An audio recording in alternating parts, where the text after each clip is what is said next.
I told those of you who were at 750 an idea that I had to bring a panel of adults into the refinery to talk about some of their convictions. And I wanted to get a wide range of individuals. Now that we are a week removed of the election, and we have seen, honestly, some of the worst sides of Americans and individuals come out throughout this election. And it's been fascinating, for lack of a better term, but there's also some things going on below the surface that I really wanted to talk about. And so the individuals that are here tonight, there are some who voted for Trump. There are some that voted for Clinton. There are some that voted for a third party.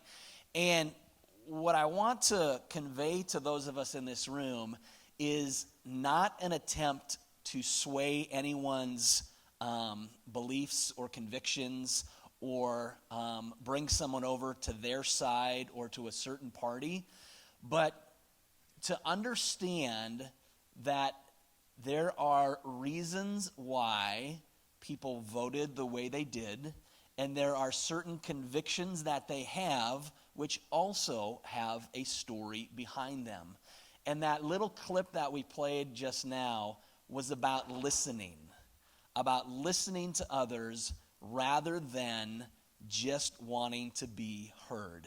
And we see that going on a lot in our country right now, is people who want desperately to be heard, but they're not listening. And what I know you have heard and what I have heard is individuals who have said something like, I don't know how this happened. All right? Trump is our president-elect, and many voices are simply saying, how did it happen? How in the world did this happen? Well, here's part of the problem. When we surround ourselves with like-minded people who look like us, talk like us, walk like us, live like us, smell like us, dress like us, it's very hard to reach people who don't look like us, walk like us, talk like us, dress like us, smell like us. And so it's so important, I believe, to surround ourselves with people who think differently than us.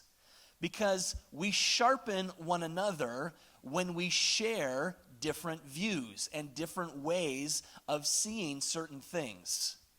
When I was working at Trout Lake Camp back in the early 1990s, there was a gal on staff who worked in the dish room, and she was an atheist. And she was working at a Christian camp as an atheist, claiming that there is no God. One night, as I was sweeping up the rec hall floor after a movie night and getting all the popcorn off the floor, and one of the last people to go to bed as I'm sweeping with the broom, she came downstairs from the kitchen and just sat down, and we began to have a conversation. And I made it my mission to convert that girl. I was going to convert her right then and there on the spot. And I began to share with her all of these stories of powerful answers to prayer. And I was sharing her these Holy Spirit moments where you cannot argue anything other than say, wow, that was a miracle. Wow, there must be a God in my mind. And I'm sharing her, I'm pelting her with all of these crazy stories. And I said to her, I just don't know, after all that I've said, how a person could possibly be an atheist. And she looked at me and said, and Craig, that's why you'll never reach one. Because I can't understand what it's like to be an atheist, I'm never going to reach an atheist. That was her conclusion. And I thought she was a little crazy at the time, but there's a lot of truth in that statement. Now again, it's not about reaching someone or turning someone from a Republican to a Democrat or third party or something in between, but it's important to understand the people around us. And so I posed some questions that I'll put up on the screen. It's kind of hard to read, but I'll read them out to you. And these are just thoughts that I have when putting this together. How can we truly love each other if we don't know each other? How can we get to know each other if we don't listen to each other? How can we listen to each other if we are always the ones doing the talking? And you know the type of person, and you may be the type of person. You're having a conversation with them, and they are not listening. They are simply waiting for their opportunity to speak. How frustrating is it to be in a conversation with someone like that? How can we learn from one another if we only surround ourselves with identical thinkers or clones of ourselves? How can we live in harmony with one another when others think and believe differently from us? How can we live in harmony with the world when we can't live in harmony within the body of Christ? How can we lead others to Christ if we don't know their story and listen to their needs? And how can we lead others to Christ when we treat them like a project instead of a person? These are just thoughts that I had running through my head in preparation for this. And so tonight I'm excited about the opportunity to hear from others, and I want to challenge you and encourage you to listen. Just listen. Listen to the stories behind the stories. Don't jump to conclusions and automatically assume certain things. A couple of verses before we move on. In the book of Proverbs, chapter 18, verse 13, it says this: "He who answers before listening, that is his folly and his shame." In the book of James, chapter 1, verse 19, it says, "Everyone should be quick to listen, slow to speak, and slow to anger." And number 3, "A fool takes no pleasure in understanding, but only in expressing his opinion." Proverbs 18:2. I hope we can find common ground tonight. I hope that we have ears to listen tonight. I hope that we will love each other as brothers and sisters in Christ, because although the panel has differences in opinions, the one thing they all have in common is that they all love Jesus. And for some reason, there are people who think that if we have differences in opinion, we can't coexist. But if we love Jesus, how can we not coexist with people who have differences of opinion? So if you're on the panel, please come on up and grab a seat. Any seat is fine. Come on up.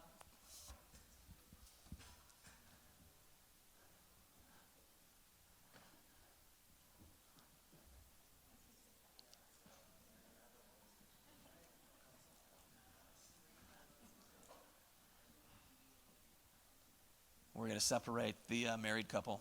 All right, so panel, first of all, thank you for being here.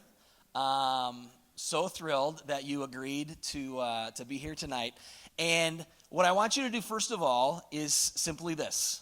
Tell us your name, your relationship to this church, how you're tied into the church, and who you voted for. Okay? Name, your association with the church, and who you voted for. Let's just go right to left on down the line.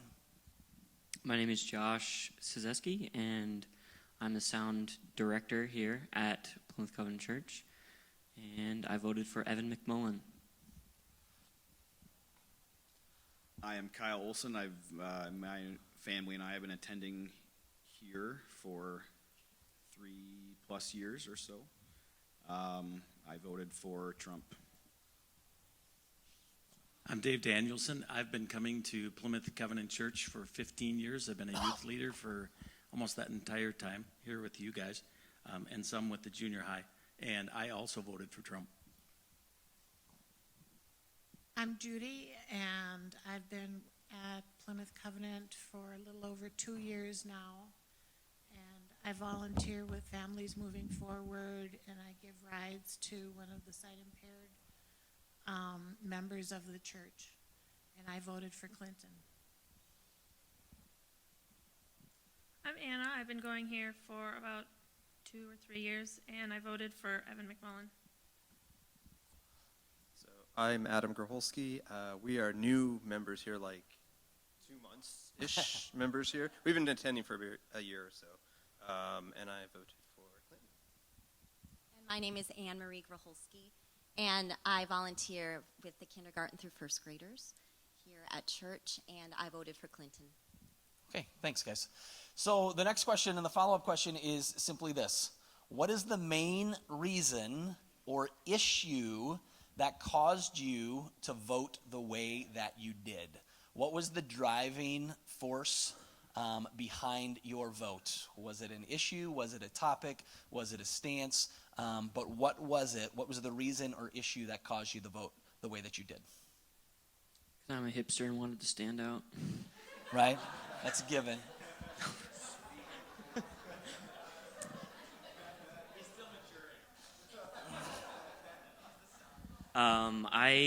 The reason is because I didn't personally see qualities in either of the other candidates that I could condone, and so I wanted to vote with my conviction rather than just with which candidate I liked better than the other one. So.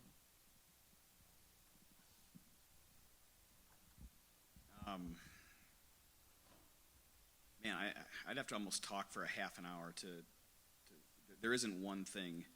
I, like Josh, I mean, this was such a unique election, more unique with the two candidates that were our kind of top of the party ticket to choose from, more unique than I've seen in my kind of voting years. And I was also not excited about either of them. There were so many. I mean, no matter who the president is in any election, they're going to be flawed because they're human. But I look at these two and just really struggled with it. Are these the best two people that we could have to select from? At the end of the day, if there weren't probably 1 to maybe 3 Supreme Court seats up in the next few years, I would have probably pulled a lever for Evan McMullen. But it came down to that, and it came down to health care and what I've seen happen to the health care industry in the last 3 or 4 years, personally from a business perspective, what we've had to do with laying off employees because of it. And so it came down to really those two things, I guess. It came down to health care, and it came down to the Supreme Court and all that the Supreme Court has surrounding it. Literally, I was standing in line making up my mind after praying about it.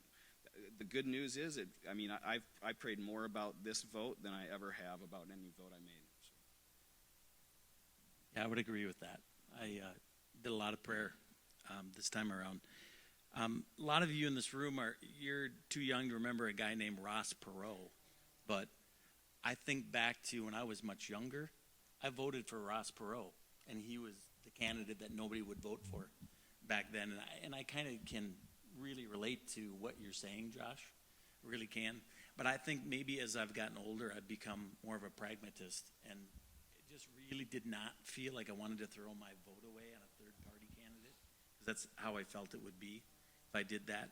I think it would be really tough to boil down why I voted the way I voted to one issue. There were so many issues. I think that there was, as we just heard, there was flaws in both candidates. So I wasn't just picking the person.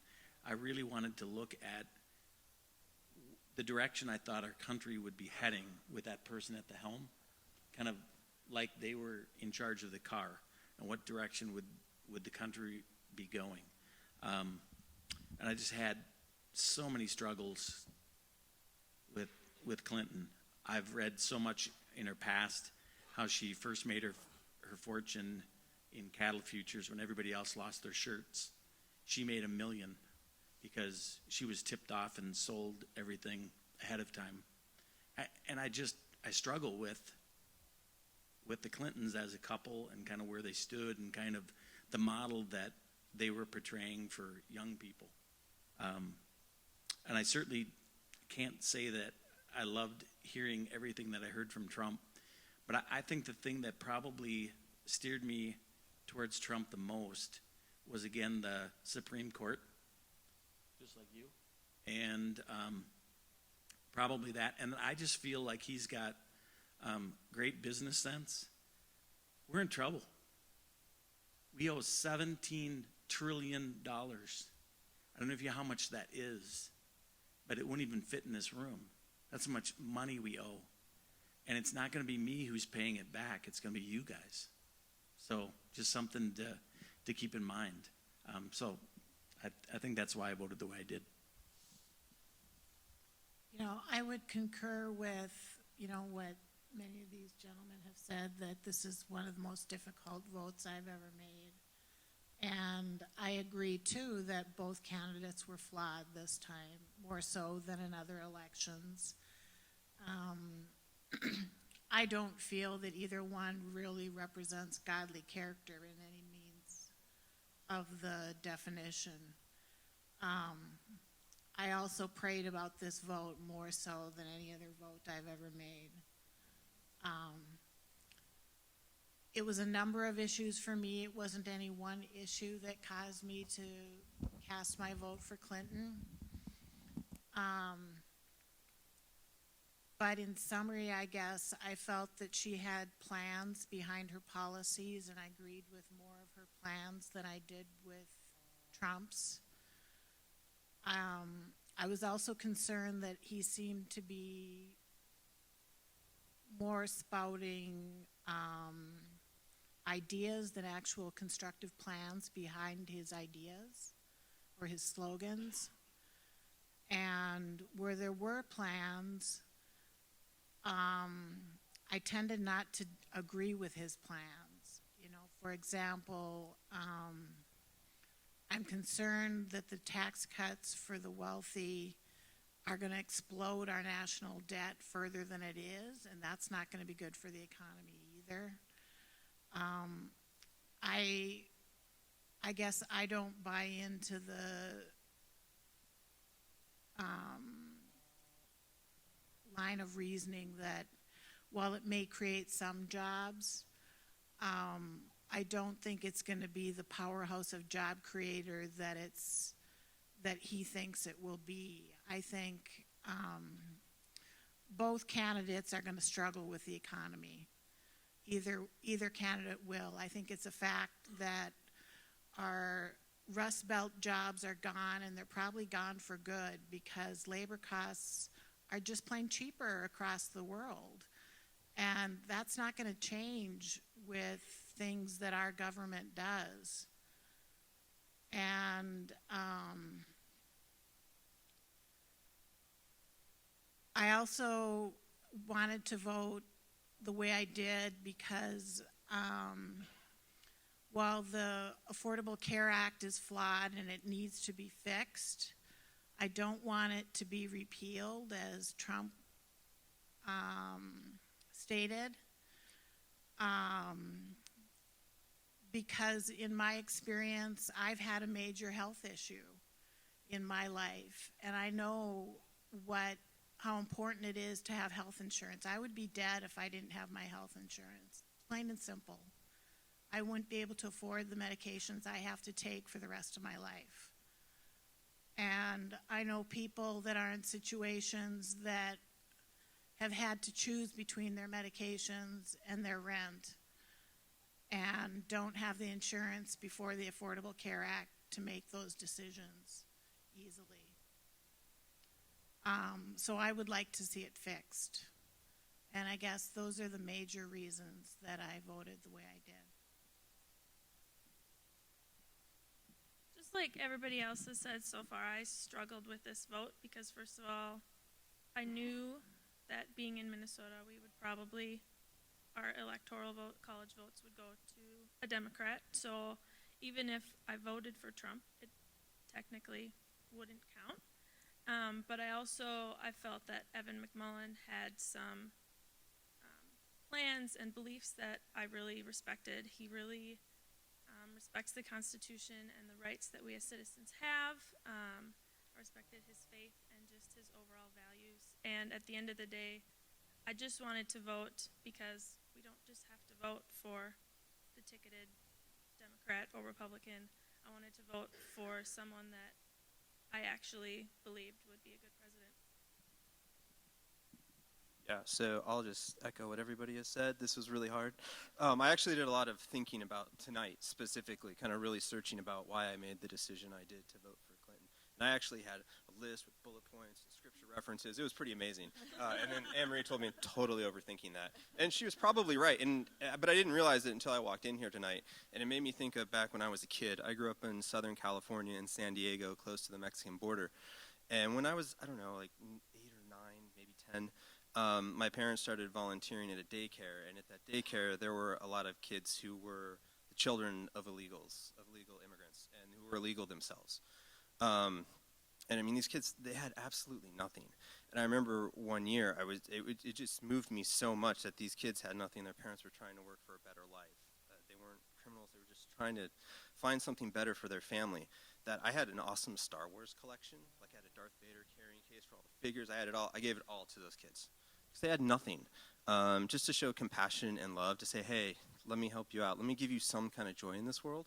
And I believe it's important that we, as a country, kind of embrace other. We were a country founded on that, and to lose that would be horrible. If people want a chance at something better, we can help with that. And I think that's kind of part of the Great Commission Christ called us to, was to be kind to others, to show compassion, to show hospitality, to embrace your enemies and your neighbors. And that really drove my decision to taking the personalities out of it. If we're trying to do something that goes against that, that's not for me.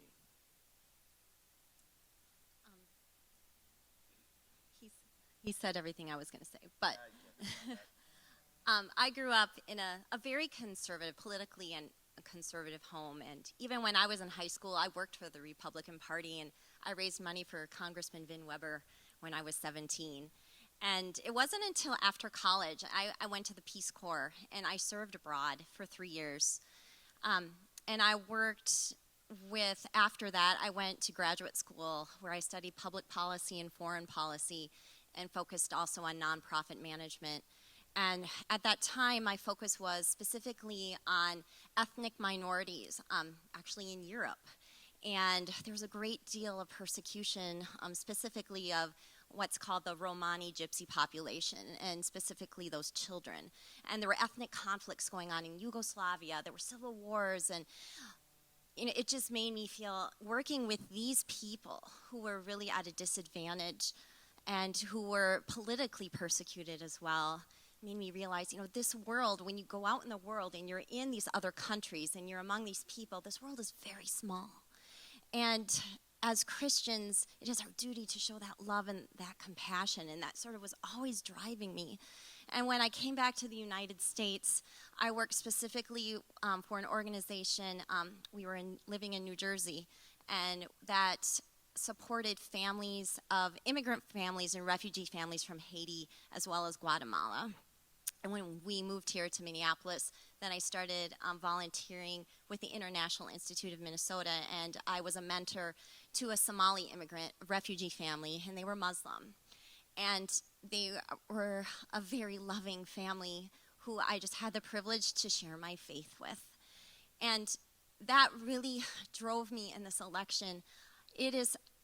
I'm so passionate about people who are not like me. I am privileged. I'm white and I am privileged. But there are those living in this country who live with a great deal of fear, and who are suffering economically, and who are trying to make a life for themselves and their family. And I'm very passionate about that. And I feel that we as a country and in the world today, there are 65 million people who have been displaced because of civil war and who are refugees. There is a great need in our world. And I can't discount that. I can't neglect that. I am privileged. I live in this country. I want to do something so I can help those people. And I felt like those values are very important in our country, and I just couldn't dismiss that. And I just felt like in making my decision that really drove me in my vote. Great. Thanks, guys, for sharing. So all of you, pre-vote, during the vote, post-vote, all prayed about your decision. So then how is it that the Lord would lead people who are sincerely, authentically praying to vote differently? Do you see the rub? Do you see the struggle? So was God speaking to some of them in one way and speaking to others in other ways? Or were some on the panel not truly hearing from God, and were others hearing from God? Like, how do we wrestle with that? How do we deal with that?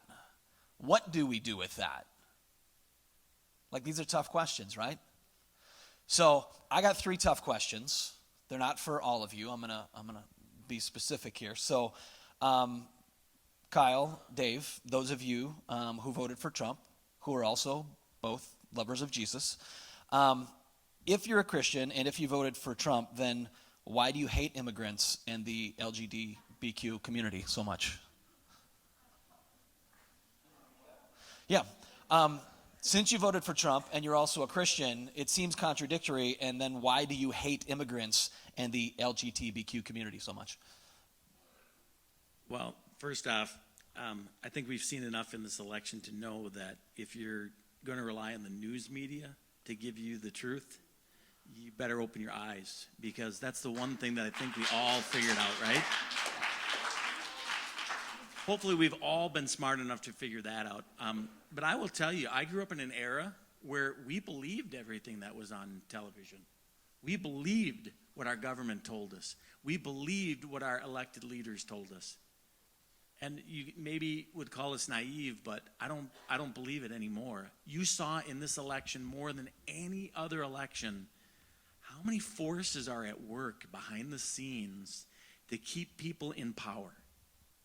And I saw more than anything, and it resonates with me when I think about my brothers and sisters of color, how many of the organizations that are in our country are actually in place holding people of color down. And they're preventing them from becoming who they really want to be. And I don't want to be a part of that. So for me, I don't hate immigrants. I can actually say that I love people of color. I have 2 Asian daughters that I adopted from South Korea. So if you want to call me racist for voting for Trump, you're going to have a hard time with that one with me, because I'm not. My daughters, I look at them, they're my kids. I don't see 2 Asian girls. They're my kids. And what I wish our country would stop doing is stop playing the race card every other second, because we make it about race when far too many times it's not. There are times it is, but there's many times where it's not. And so for me, the other thing I would say on the other half, because I know I want to give Kyle a chance to jump in here too. I work for a large retailer called Target. And at Target, we have a number of gay and lesbian people who work for us, and I happen to work with several of them. I make it my life's mission to treat them with the same love, dignity, and respect that I treat anyone else. Because my whole purpose for being here on this earth is to bring light to a world where there's darkness. And that means I have to love people maybe that I don't necessarily agree with, their political stance. I don't necessarily agree with their lifestyle choice. But you know what? That's not who they are. They are a son or daughter that was made by God, just like I am. So how can I treat them any differently? But our world has evolved, or I should say devolved, into, if you don't agree with me, I'm going to start calling you names. You're homophobic. You're Islamophobic. You're xenophobic. Do any of you guys even know what xenophobic is? Okay, I hope some of you do. But not everybody who gets called xenophobic is xenophobic. We throw these names out and we put labels on people. How do you guys like being labeled? I don't like it at all. And so I would tell you that I didn't vote for Trump because I thought he was against immigrants. I don't think he's against immigrants. I think he's for doing immigration the right way, for allowing people to come into our country the proper way, to actually have a border. That's what we need. And as far as gay and lesbian people are concerned, I think Donald Trump is concerned with them. That's why I think he's concerned about terrorism. Terrorists in countries that would kill people who are gay and lesbian. And I don't think he's for that at all. I think he's been portrayed to be about that, but I don't think he's about that at all. If you guys saw the video that was doctored online, it hit this past week about how there were clips that were taken from Donald Trump that made it look like he was against gay and lesbian people. But he's not.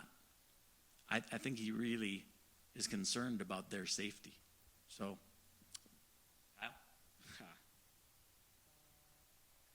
mean, it's a two-word answer. I don't. Thank you. So, Ann, Adam, Judy, I asked a ridiculous question on purpose for them, so please field it this way. You said that you voted for Clinton, and you're also a Christian. So then, why do you support illegal immigration and think that abortion is really no big deal? So I struggle with the abortion question.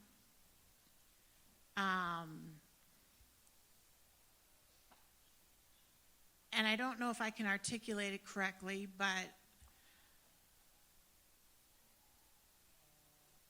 I'm not sure that laws are the way to change people's hearts. And while I am not for abortion, certainly, I also believe that the way to stop abortion, because we had abortions happening long before we had Roe versus Wade. We had abortions happening when it was supposed to be illegal. They just were back alley abortions. And women died during those abortion procedures because they bled out sometimes. And so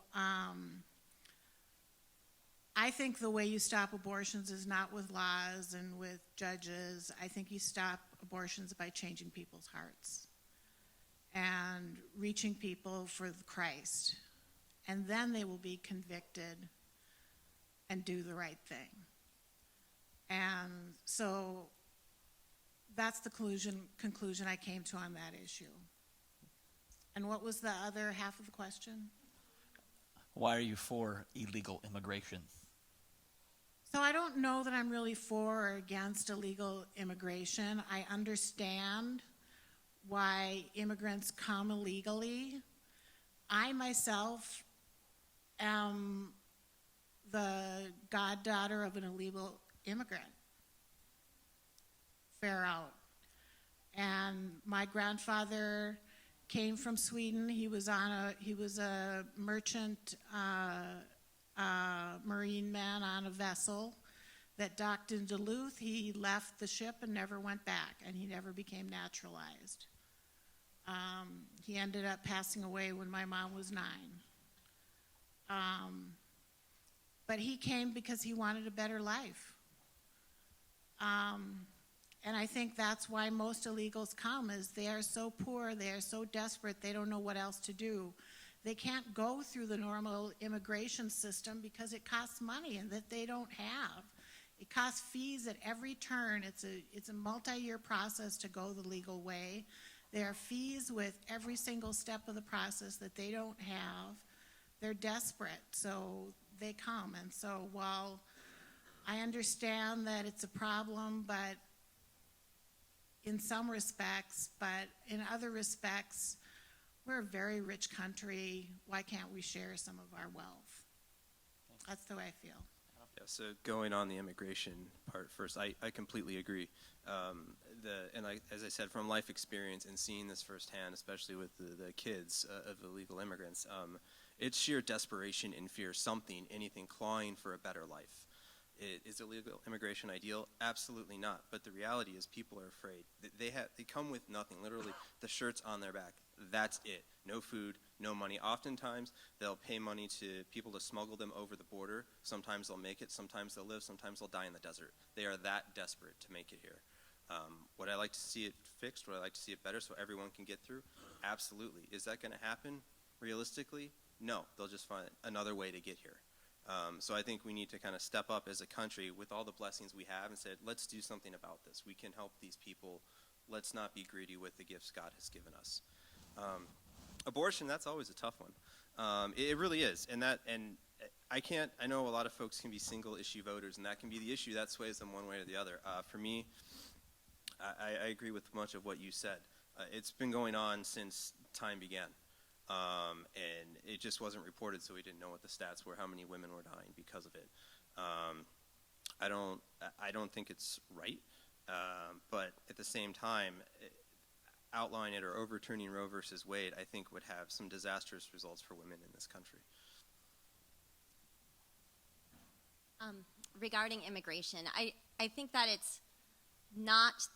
I'm not opposed to improving immigration policy. I think it does need to be improved. I think it's how it was being approached within this election of having mass deportations of 2 million people and how they were portrayed as criminals. And I think when someone who has the responsibility of being president or is running for president, your words make a great deal of impact, and they can either ignite compassion in people or fear. And I think the words that we were hearing throughout the election spurred a great deal of fear of others and fear of those immigrants, and a lot of retaliation, and things were popping up throughout our country and still are.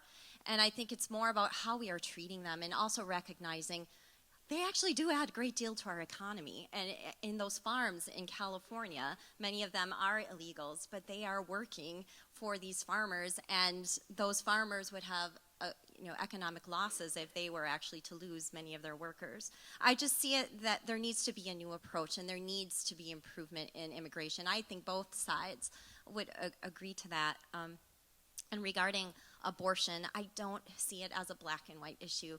I think it is a horrible thing. It is a tragedy that has existed throughout the centuries. But I think how we approach it, like the panel had mentioned, I think there just needs to be a different way that we approach it. When you look at abortion, like 4 out of 5 abortions are done for economic reasons. So I think let's take a look at that. Are there supports in place for women in poverty? Do they have access to certain things so they do make more responsible decisions? Are there more organizations out there who are going to help these women? How do we as Christians approach this? Are we just going to protest outside of an abortion clinic, or are we going to open our hearts and show the love of Jesus and help these women make better choices and give them the support that they need? So for me, it's taking a look at all those things, the economics of it, and just making it outright illegal, I don't think is necessarily the answer. I think that incurs a greater loss of life and harsher repercussions than taking a look at these other options. Okay. I do have a third ridiculous question, but I'm not even going to ask it to the McCullum voters. Just for the sake, McMullen, whatever his name is, McMuffin. And here's what has started to unfold in this, which is what I wanted to get to. And quick story, I had a friend growing up who, as a guy, one of my favorite things, and all guys' favorite things to do as you grow up, is to wrestle. You wrestle. You throw people down. You play king of the hill. One of my friends struggled whenever someone would get on top and pin him down, specifically put his arms down. And when that happened, he would start to freak out.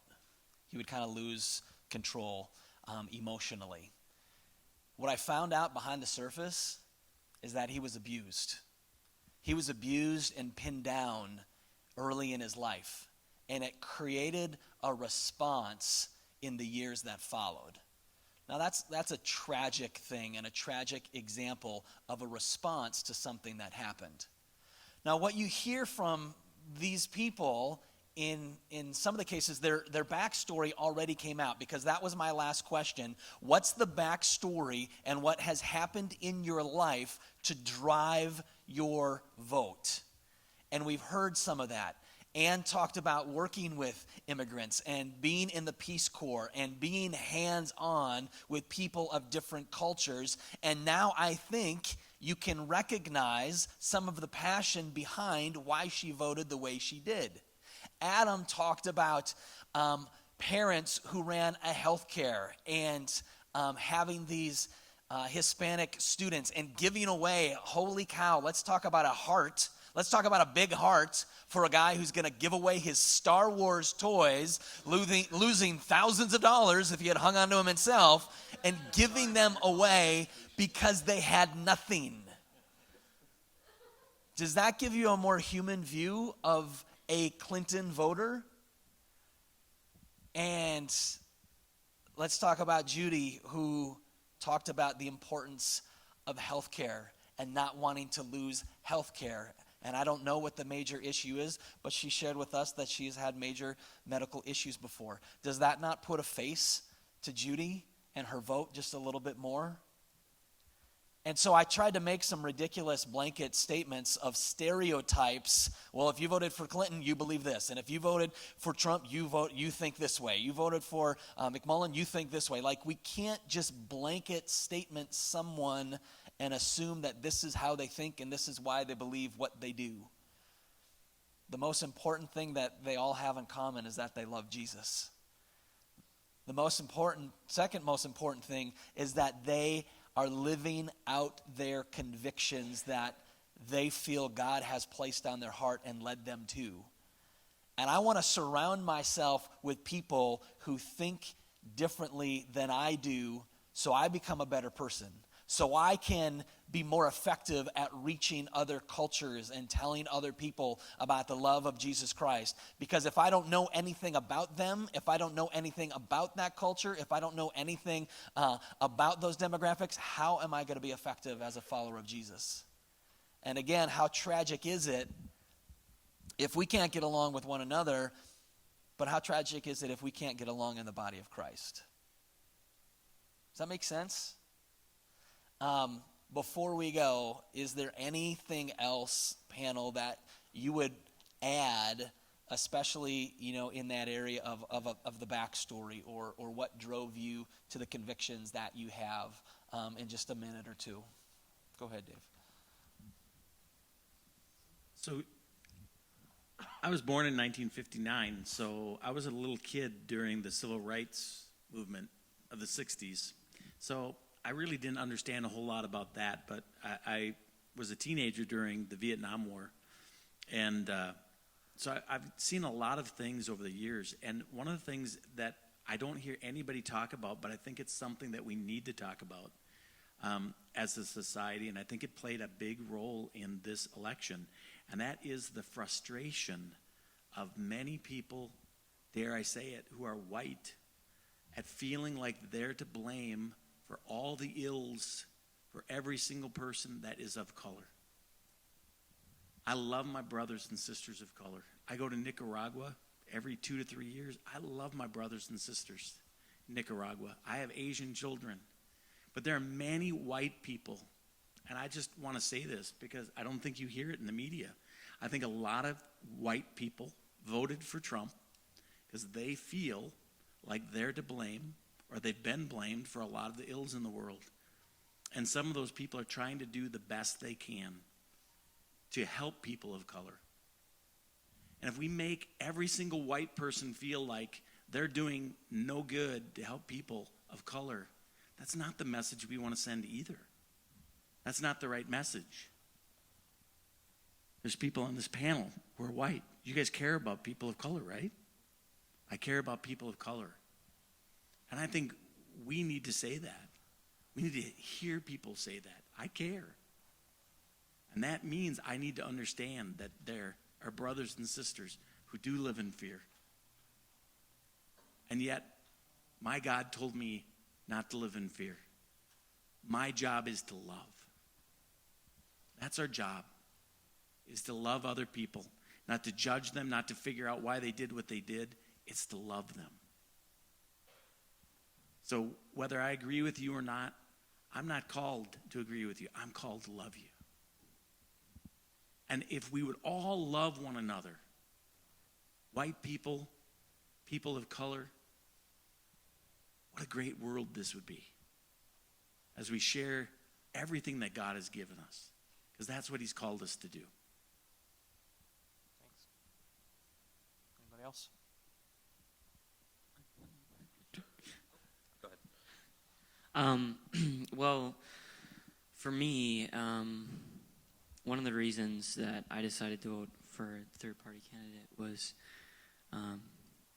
just from personal experience, is that I grew up conservative. My parents are conservative, and but then I went to school downtown at North Central University, and I just seeing the way that people live down there is so different than my life, has really impacted the way that I view the world.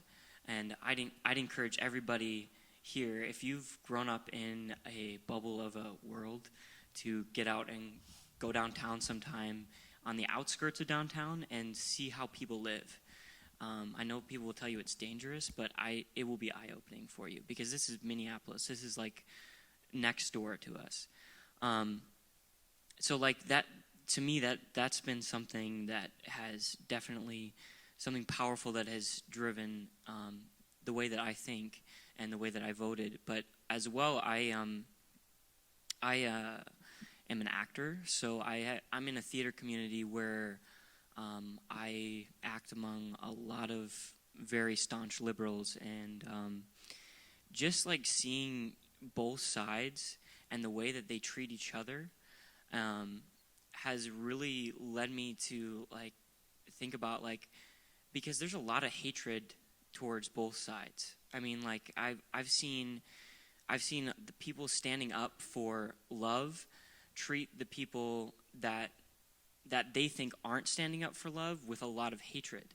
And I've seen on the other side just a lot of just hatred, and it just, like, I want to live in a world where we recognize that there's people on the other side of this. It's not blue and red. Like, there's people on the other side of that we need to really care about, and we need to invest our lives in and take care of. And honestly, I mean, when I think about it, I wanted a president who's going to have the character and the example that actually is going to go out and love people in their daily life, and not just sit up in the White House and play golf for, every week. It's like, I want somebody who's actually going to go into the world and be the example to me, so that, like, say, hey, look at my president.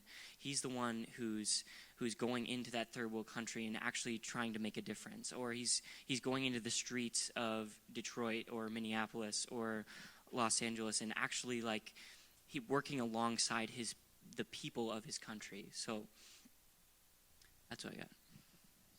I got one quick thing, if that's all right. Yeah. So I think it's really important to have perspective on government in general. And to remember that if you read in Romans 13, I had to pull in one of my bullet points, that all authorities in this world have authority from God. That doesn't necessarily mean they're for God, but they have authority in this world from God to serve his purpose, whether or not they know what that is. This includes the Egyptians that enslaved the Jewish people. It includes the Romans that, crucified Christ. It includes also Democrats, tyrants, Republicans, and independents, and dictators.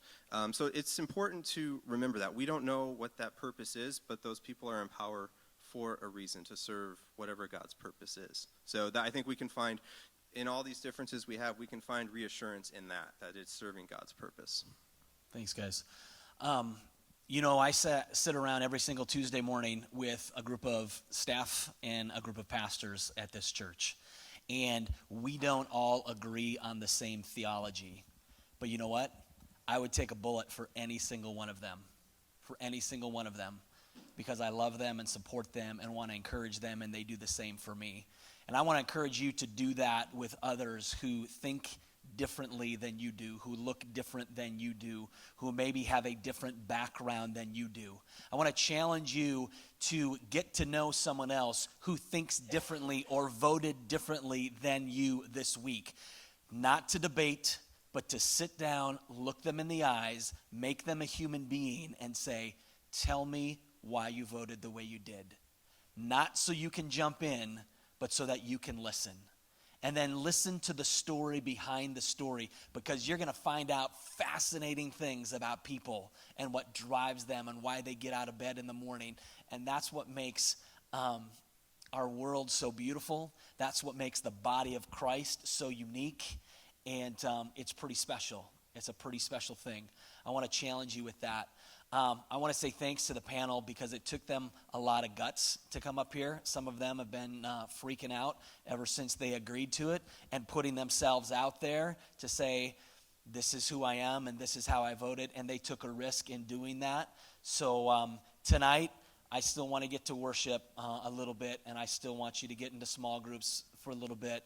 I'm going to play a quick little transitional video as the worship team comes up, but as they do, please show some appreciation by giving a round of applause for these guys.